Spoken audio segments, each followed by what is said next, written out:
মোমেন্টের উপর প্রেজেন্টেশনে আপনাদের স্বাগতম। আমি কিন্তু এর মধ্যেই মোমেন্টের ব্যাপারটা কভার করে ফেলেছি। আপনারা অনেকেই হয়তো এটাকে চিনতে পারছেন না। আমি আসলে এটা যান্ত্রিক সুবিধা এবং টর্কের মধ্যেই কভার করেছি, কিন্তু আমি যখন এটা যান্ত্রিক সুবিধা এবং টর্কের সাথে কভার করেছি, আমার মনে হয় আমি হয়তো ব্যাপারটাকে একটু জটিল করে ফেলেছি। আর আমি পদার্থবিজ্ঞান ক্লাসের, বিশেষ করে যেসব ক্লাসে ক্যালকুলাস দিয়ে পদার্থবিজ্ঞান পড়ানো হয় না, সেসব ক্লাসের বেসিক প্রবলেমগুলোও করিনি। তো আমরা সেখানে করেছিলাম, আমি শব্দটা এখানে লিখে ফেলছি, মেকানিক্যাল অ্যাডভান্টেজ বা যান্ত্রিক সুবিধা, মেকানিক্যাল অ্যাডভান্টেজ। আপনারা যদি যান্ত্রিক সুবিধার ভিডিওটা দেখে থাকেন, আমি সেখানে মোমেন্ট এবং টর্কের কিছু বিষয় কভার করেছিলাম। টর্ক, তাহলে বলের মোমেন্ট বা বলের ভ্রামক কি? মোমেন্ট আর টর্ক আসলে একই জিনিস। টর্ক আসলে মোমেন্টের আরেকটা নাম, এবং এটা হচ্ছে বল গুণ ঘূর্ণন অক্ষ পর্যন্ত দূরত্ব। আসুন একটা সহজ উদাহরণ দেখা যাক। ধরে নেই এখানে আমার একটা পিভট পয়েন্ট বা সেন্টার পয়েন্ট আছে। ধরে নেই এখানে একটা সিস বা বাচ্চারা যেটাতে দোল খায় সেটা আছে। এটা হচ্ছে সেই সিস। মনে করি আমরা এখানে কিছু বল প্রয়োগ করব। আমরা এখানে যে বলটার কথা চিন্তা করছি সেটা আসলে টর্কের ক্ষেত্রে যা ধরেছিলাম তাই, কারণ দুইটাই আসলে একই জিনিস। এখানে আমরা সেই বলের কথাই চিন্তা করছি যেটা ঘূর্ণন অক্ষ থেকে দূরত্বের উপর লম্ব, তাই না? তাহলে এখানে এই পয়েন্টটার ক্ষেত্রে ঘূর্ণন অক্ষ থেকে দূরত্ব হচ্ছে এটা। তাহলে এটা হচ্ছে ঘূর্ণন অক্ষ থেকে দূরত্ব। তাহলে আমরা চিন্তা করছি লম্ব বলের কথা। বলটা উপর দিকেও কাজ করতে পারে, নিচের দিকেও কাজ করতে পারে। ধরুন একটা বল উপর দিকে এভাবে কাজ করছে, এটাকে বলি এফ বা F1, এটা D1। তাহলে এই বলটা যে মোমেন্ট তৈরি করবে তা হবে F1 গুণ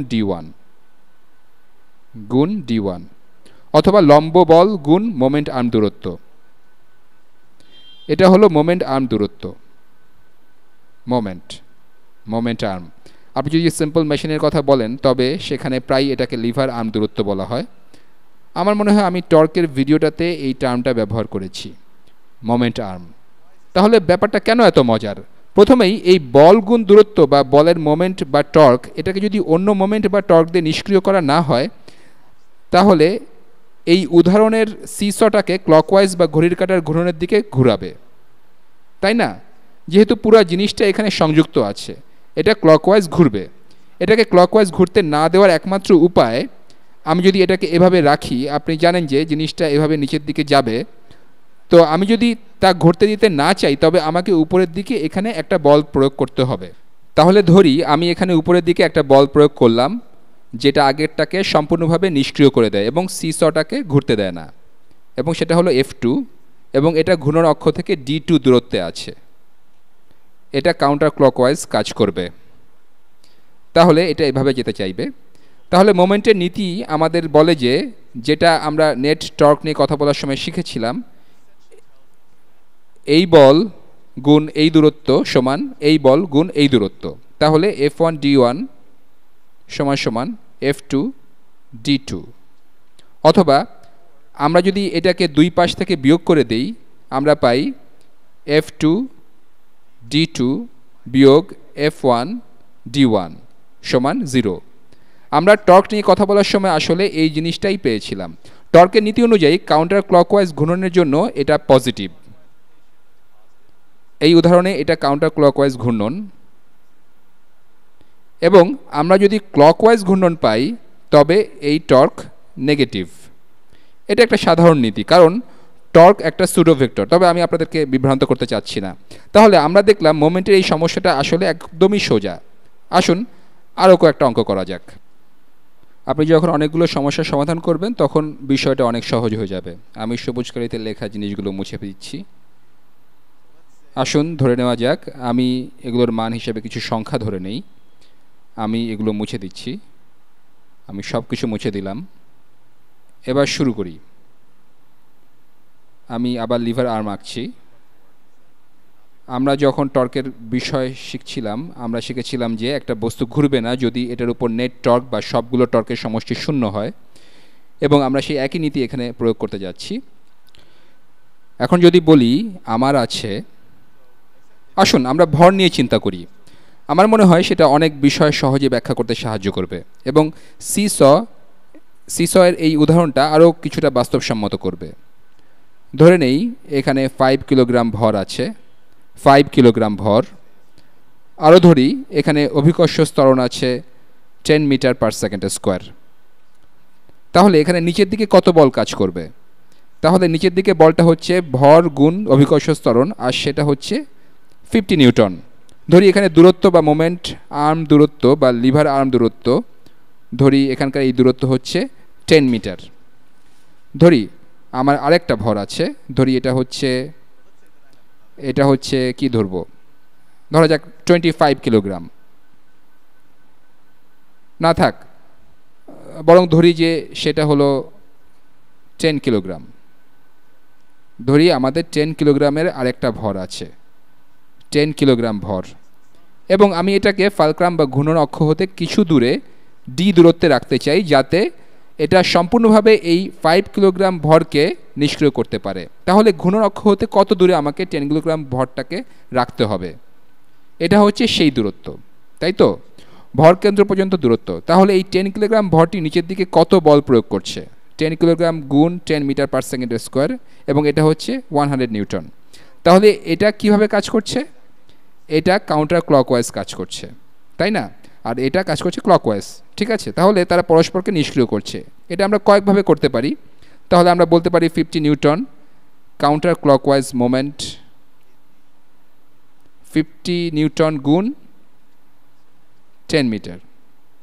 এবং এই জিনিসটাকে যদি ঘুরতে দেওয়া না হয়, তাহলে এই মোমেন্টটাকে ক্লকওয়াইজ মোমেন্টের সমান হতে হবে। দেখা যাচ্ছে যে ক্লকওয়াইজ মোমেন্ট হচ্ছে 100 নিউটন গুণ কিছু দূরত্ব, ধরা যাক সেটা ডি, 100 নিউটন গুণ ডি, 100 নিউটন গুণ ডি। আমরা ডি এর মান বের করতে পারবো, তাই না? আমরা পাই 50 গুণ 10 সমান 500 নিউটন মিটার সমান 100 নিউটন গুণ ডি, এটা 100 দিয়ে উভয় পক্ষকে ভাগ করলে পাই 5 মিটার সমান ডি। তাহলে ডি সমান 5। আর এটা বেশ মজার। আমার মনে হয় খেলার সময় এই ব্যাপারগুলো বাচ্চারা সহজেই আবিষ্কার করে ফেলে। আপনি ঘূর্ণন অক্ষের কাছে একটা ভারী বস্তু রাখলেন, ঘূর্ণন অক্ষ থেকে দূরে একটা হালকা বস্তু রেখে আপনি এই ভারী বস্তুর প্রভাবকে নিষ্ক্রিয় করতে পারবেন। হালকা বস্তুকে দূরে রেখে আপনি ভারী বস্তুকে নিষ্ক্রিয় করার জন্য যান্ত্রিক সুবিধা পেতে পারেন। আসুন আরেকটু কঠিন সমস্যার সমাধান করা যাক। আমার মনে হয় এখানে আমরা যত সমস্যার সমাধান করব তত ভালোভাবে আমরা বিষয়গুলো বুঝতে পারবো। ধরে নিলাম আমাদের কিছু ভর আছে, আমরা অবশ্য ভর নিয়ে বিষয়টা বুঝেছি। আসুন তার চেয়ে এবার বল নিয়ে কাজ করা যাক। আমরা আরেকটু জটিল বিষয়গুলো তাহলে বুঝতে পারবো।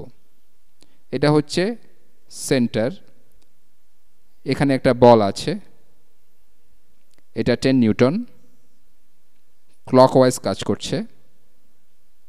আসুন ধরি এটা যদি 0 হয়, তবে ধরি এটা -8-এ আছে, তাহলে এই দূরত্ব হলো 8। ধরি আমার আরেকটা বল আছে, এটা নিচের দিকে কাজ করছে, 5 নিউটন বল। ধরি এটার এক্স কোঅর্ডিনেট হলো -6। ধরি আরেকটা বল উপর দিকে এখানে কাজ করছে, ধরলাম এটা 50 নিউটন। এটা জটিল হতে পারে, এটা -2, তাহলে এখানকার দূরত্ব হলো 2, তাই না? ধরি এখন আমাকে বের করতে হবে, আমি এখানে নিচে থেকে সমস্যাটা বানাচ্ছি। তাহলে আসুন ধরি এখানে আরেকটা বল আছে, এটা 6 নিউটন এবং এখানকার এই দূরত্বটা 3 মিটার। মনে করি আমার বের করা দরকার এখানে আমাকে কত বল প্রয়োগ করতে হবে, উপরের দিকে নাকি নিচের দিকে। আমি আসলে জানি না, যাতে নিশ্চিত করা যায় যে এই পুরো জিনিসটা ঘুরবে না। ঠিক আছে, পুরো জিনিসটা ঘুরবে না, এটা নিশ্চিত করার জন্য আমাদের বলতে হবে সব কাউন্টার ক্লকওয়াইজ বল অথবা সব কাউন্টার ক্লকওয়াইজ মোমেন্ট অথবা সব কাউন্টার ক্লকওয়াইজ টর্ককে সব ক্লকওয়াইজ টর্ক দিয়ে নিষ্ক্রিয় করতে হবে। আমরা লক্ষ্য করেছি যে এদের সবগুলো একই পাশে নেই। তাহলে ক্লকওয়াইজ কোনগুলো কাজ করছে? ক্লকওয়াইজ হচ্ছে এই দিকে, তাই না? তাহলে এটা ক্লকওয়াইজ কাজ করছে, এটা ক্লকওয়াইজ কাজ করছে এবং এগুলোই, তাই না? বাকিগুলো কাউন্টার ক্লকওয়াইজ। আমরা এটার ব্যাপারে জানি না। আসুন 1 সেকেন্ড চিন্তা করি। আসুন ধরি এটা এভাবেই কাজ করছে, তাতে যদি নেগেটিভ মান পাওয়া যায় তবে এটা উল্টো দিকে কাজ করবে। কাউন্টার ক্লকওয়াইজ বলগুলোকে এবার আমি চিহ্নিত করে নিই। এটা কাউন্টার ক্লকওয়াইজ, এটা কাউন্টার ক্লকওয়াইজ। ধরে নিলাম আমাদের অজানা বলটিও কাউন্টার ক্লকওয়াইজ, ঠিক আছে? তাহলে সব ক্লকওয়াইজ মোমেন্টকে নিষ্ক্রিয় করতে হবে সব কাউন্টার ক্লকওয়াইজ মোমেন্ট দিয়ে। তাহলে ক্লকওয়াইজ মোমেন্টগুলো কত? এটা ক্লকওয়াইজ মোমেন্ট, এটা তাহলে 10 নিউটন। 10 গুণ মোমেন্ট আর্ম দূরত্ব যেটা হলো 8, 0 থেকে -8 বিয়োগ করলে পাই 8, তাহলে 10 গুণ 8 যোগ 50, তাই না? এটাও ক্লকওয়াইজ, গুণ 6, 50 গুণ 6। এগুলো সব ক্লকওয়াইজ মোমেন্ট, এগুলো সব ক্লকওয়াইজ মোমেন্ট। এগুলো সমান হবে কাউন্টার ক্লকওয়াইজ মোমেন্ট। তাহলে কাউন্টার ক্লকওয়াইজ মোমেন্ট হবে, আপনারা দেখছেন এখানে 5 নিউটন, যেটা কাউন্টার ক্লকওয়াইজ, গুণ 6, 5 নিউটন। এটা কি? এটা কি 6? না, এটা 6। আমি এখানে অন্য কোনো সংখ্যা লিখেছিলাম যেটা এখন পড়তে পারছি না। আমি এটা কত দূরে বলেছিলাম? ধরে নেই এটা 2। তাহলে 50 গুণ এটা 2, এটা -2 মনে হচ্ছে, আপনাদের বিভ্রান্ত করে থাকলে আমি দুঃখিত। তাহলে ক্লকওয়াইজ মোমেন্ট কত হচ্ছে? এটা 10 গুণ এই দূরত্ব 8, 50 নিউটন গুণ এই দূরত্ব 2। নেগেটিভ চিহ্ন দেখে বিভ্রান্ত হবেন না, আমি এটা শুধুমাত্র এক্স কোঅর্ডিনেট বোঝাতে ব্যবহার করছি। এটা -8 আর এটা 0, তারা 8 একক দূরত্বে, তাই না? এবং এই 50 এর মোমেন্ট আর্ম দূরত্ব 2 একক। আমাকে এগুলোকে সব কাউন্টার ক্লকওয়াইজ মোমেন্টে সমান করতে হবে। তাহলে কাউন্টার ক্লকওয়াইজ মোমেন্ট হচ্ছে 5 নিউটন গুণ 6, ঠিক আছে? এর দূরত্ব 6, 5 নিউটন কাউন্টার ক্লকওয়াইজ, তারপর যোগ 6 নিউটন গুণ 3 যোগ 6 গুণ 3। আমরা যেটা ধরে নিয়েছি সেটার কি হবে আমরা নিশ্চিতভাবে জানি না। আমাদের বল, ধরি আমরা বলটা প্রয়োগ করছি, আমার এটা সমস্যাটা শুরুতেই বলা উচিত ছিল। ধরি আমরা ফালক্রাম হতে 10 একক বা 10 মিটার দূরত্বে বল প্রয়োগ করছি, তাহলে বল গুণ 10। তাহলে আসুন বল খুঁজে বের করি। যোগ 100 সমান 30 যোগ 18 যোগ 10F, আমরা পাই 180 সমান 48 যোগ 10F। 180 বিয়োগ 48 সমান কত? 132। তাহলে আমরা পাই 132 সমান 10F। তাহলে আমরা পাবো F সমান 13.2 নিউটন। তাহলে আমরা সঠিক অনুমানই করেছিলাম। তাহলে এটা হবে একটা ক্লকওয়াইজ বল। দুঃখিত, ক্লকওয়াইজ আর কাউন্টার ক্লকওয়াইজ নিয়ে আমার মাঝে মাঝে প্যাচ লেগে যায়। এটা হবে আসলে কাউন্টার ক্লকওয়াইজ বল, কাউন্টার ক্লকওয়াইজ বল, তাই না? এটা হবে কাউন্টার ক্লকওয়াইজ বল। তাহলে এগুলো সবগুলো আসুন লেভেল করা যাক। এগুলো হবে ক্লকওয়াইজ, আমি বরং লিখে ফেলি, এগুলো সব ক্লকওয়াইজ। এটা এবং এটা কোনগুলো কাউন্টার ক্লকওয়াইজ হবে? এগুলো হবে কাউন্টার ক্লকওয়াইজ। তাহলে আমাদেরকে কাউন্টার ক্লকওয়াইজ 13.2 নিউটন বল 10 মিটার দূরে প্রয়োগ করতে হবে। সেটা 132 newton metre counterclockwise moment তৈরি করবে এবং অন্য মোমেন্টগুলোকে সম্পূর্ণভাবে নিষ্ক্রিয় করবে এবং আমাদের লিভারটা মুভ করবে না। যাই হোক, আমি হয়তো আপনাদেরকে কাউন্টার ক্লকওয়াইজ বিষয়টা নিয়ে বিভ্রান্ত করে ফেলেছি। তবে শুধু মনে রাখবেন, একটা দিকের সবগুলো মোমেন্ট অন্য দিকের সবগুলো মোমেন্টকে নিষ্ক্রিয় করবে। আর সবগুলো মোমেন্ট হবে বল গুণ ফালক্রাম আর্ম থেকে দূরত্ব। আবারও বলছি, বল গুণ ফালক্রাম আর্ম হতে দূরত্ব। পরবর্তী ভিডিওতে দেখা হবে।